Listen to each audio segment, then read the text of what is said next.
Bonjour et bienvenue pour cette nouvelle chronique vintage dédiée aujourd'hui aux campagnes promotionnelles d'été américaines. Mais avant de rentrer plus en détail dans le sujet, je vous invite, pour ceux qui ne le sont pas encore, à vous abonner à ma chaîne Chronique Vintage en cliquant sur le lien juste ici, ce qui me permettra à l'avenir de vous apporter de nouvelles informations sur cette gamme de jouets Star Wars. Donc, durant l'été, tout du moins au tout début des années 80, Kenner organisait des campagnes promotionnelles avec les marchands de jouets ou les grandes enseignes. Ils recevaient une enveloppe avec des pièces à découper pour créer eux-mêmes leur campagne publicitaire pour offrir des bons de réduction sur les gammes Kenner, Star Wars et autres. Et nous allons maintenant rentrer plus en détail dans ces campagnes promotionnelles. Tous les ans, Kenner envoyait aux commerçants partenaires une ou des enveloppes promotionnelles avec matériel publicitaire et explications afin d'offrir des réductions sur un certain nombre de jouets en stock. Du 15 juillet au 15 septembre, les clients pouvaient bénéficier de ces ristournes estivales dans les rayons des magasins. Les 8 feuillets dans l'enveloppe permettaient au commerçant de préparer lui-même cette promotion.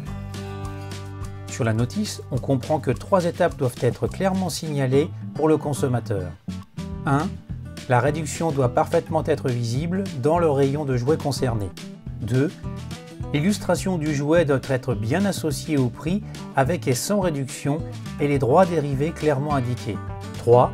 Les coupons fournis par Kenner doivent être bien en évidence dans le rayon du magasin aux côtés des jouets affiliés à la promotion. La plupart des feuillets contiennent les imprimés nécessaires avec les jouets présélectionnés et leurs réductions.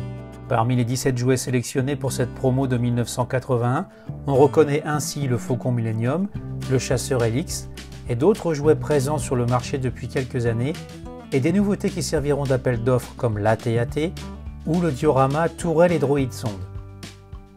Le commerçant confectionnait son environnement promotionnel en découpant les fiches avec les jouets et rajoutait les prix correspondant à la réduction attribuée avec une liasse de coupons bien en vue dans le rayon, prête à l'emploi pour le futur client.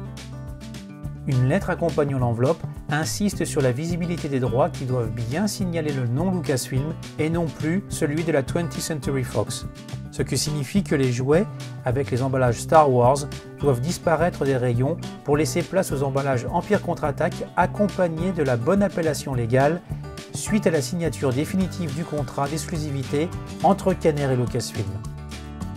Comment les clients bénéficiaient-ils de la réduction ? Il fallait entourer le nom du jouet et sa réduction sur le coupon au moment du choix de l'article. Ensuite, découper la preuve d'achat sur l'emballage, vaisseau ou figurine, et faire le total de la somme à rembourser et renvoyer le tout à l'adresse indiquée sur le coupon, et Kenner retournait un chèque ainsi que le montant de l'affranchissement du courrier qui servit à envoyer le coupon et preuve d'achat. Comme pour les offres spéciales habituelles, le délai d'attente était de 4 à 6 semaines pour recevoir son chèque. Des promotions plus globales étaient aussi organisées puisque des enveloppes avec plusieurs gammes de jouets de l'entreprise de Cincinnati étaient envoyées chez des clients partenaires souhaitant offrir une plus large offre promotionnelle dans leur magasin. C'est le cas de la gamme des Aventuriers de l'Arche perdue et de la gamme Charlotte aux fraises qui bénéficiaient de réductions estivales pendant cette même période.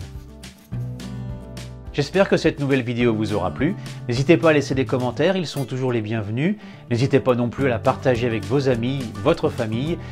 Je suis toujours enchanté d'avoir votre point de vue sur les vidéos que je fais au fur et à mesure. Et je tiens aussi à remercier les nouveaux abonnés, les anciens qui me suivent maintenant depuis 2017. Et je vous dis à très bientôt pour de nouvelles chroniques vintage.